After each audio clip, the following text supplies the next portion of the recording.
සුබම සුබ දවසක් මගේ ආදරණීය යාළුවෝ හැමෝටම.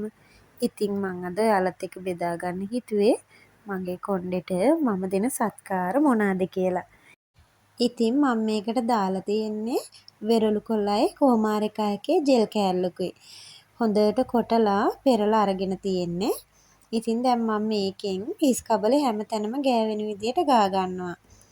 හොඳට හිස් කබලේ කා වැදුනම තමා ඉස්සොරේ ඉවත් වෙලා අපේ කොණ්ඩේ ෂයින් එක වැඩි වෙන්නේ. කොණ්ඩේ හැමතැනම ගන්න ඕනි. එතකොට කොණ්ඩේ තියෙන ෂයිනි ගතිය වැඩි වෙනවා. ඉතින් ඔයාලත් මේක හදලා බලන්න ගෙදර නිවාඩු වෙලාවක කොණ්ඩෙට කිසිම අහිතකර දෙයක් නැහැ. මේකේ පෝෂණය විතරයි තියෙන්නේ. ඉතින් ඔක්කොම කොණ්ඩේ ගාගත්තට පස්සේ මෙන්න මේ වගේ විනාඩි 5ක් විතර මම මසාජ් කරලා කොණ්ඩ ගෙඩිය ගහලා විනාඩි 20ක් වගේ තියලා තමා හොදලා දාන්නේ. ෂැම්පු පාවිච්චි කරන්නේ නැතුව තමා හොදන්න ඕන. මොකද වෙරළු කොළවල තියෙන පෝෂණය ෂැම්පු එකට නැති වෙනවා.